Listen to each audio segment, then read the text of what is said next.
Let's do a deep dive on behavioral advertising. This is a really important topic right now. It's actually at the center of a lot of controversy, but I also believe that one reason it's controversial is that it's really confusing.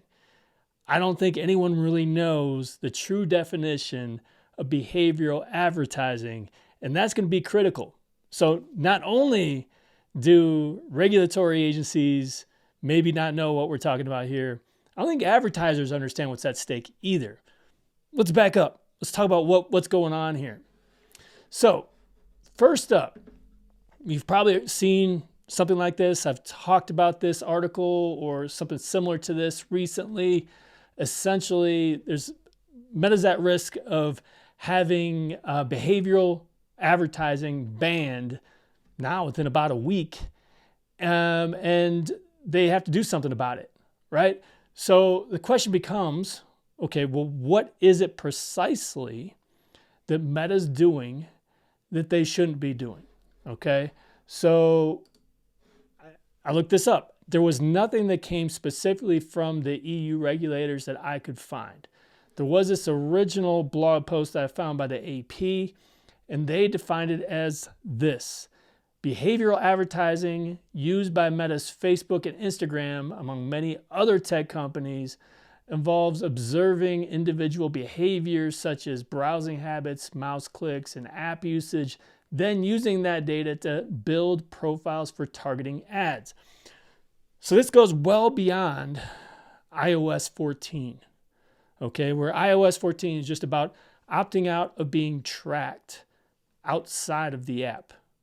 So to me, this is all behavior of users on the app, outside of the app, doesn't matter, can't be used for targeting. So let's talk about what that means. Now, this is my interpretation, but I do believe there's a deep misunderstanding about this from an advertiser's point of view.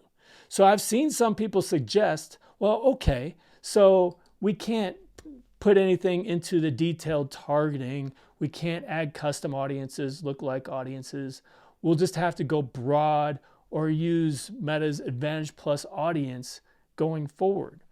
And to me, I think that misses the point. This interpretation assumes that behavioral ads, behavioral targeting is controlled entirely by the advertiser. It's not. That's not what the regulatory agencies care about. They care that users can see ads that are targeting them based on their behavior. Whether it's an advertiser providing the input or Meta's algorithms figuring it out based on their activity, it doesn't matter, right? So you can remove everything. You could use Advantage Plus shopping. You could use Advantage Plus audience.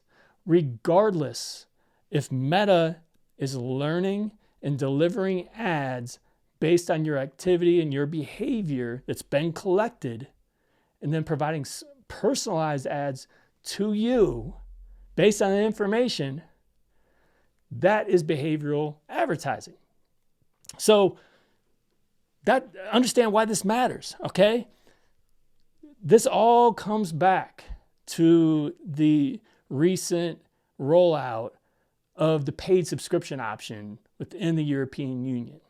Let's think about that, right? So if all Meta had to do was to satisfy these regulators was to scrap behavioral targeting, the inputs from the advertiser's point of view, they would have done it. Because guess what? We're heading on that path anyway. They didn't.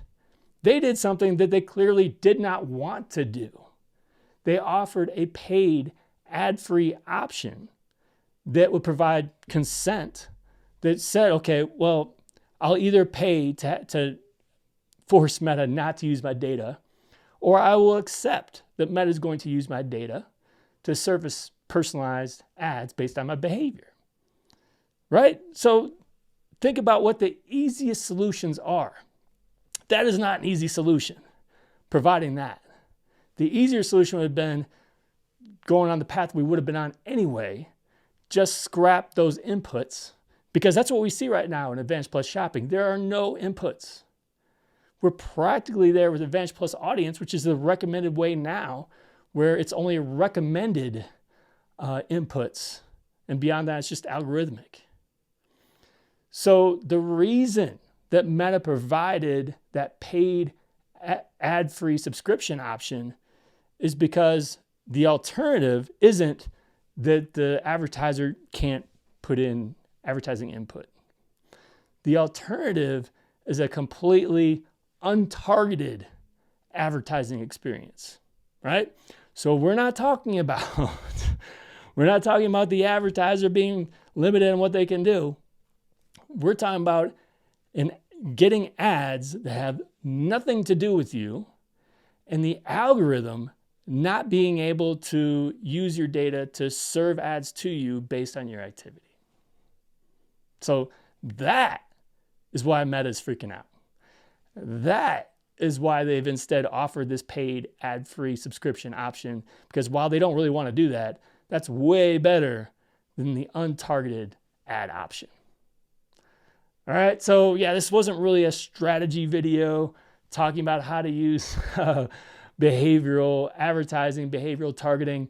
It's more of helping you understand, at least my interpretation of what this actually is, the impact, and really what we're looking at right now. So when people talk about this paid ad-free subscription option, know why it's being offered.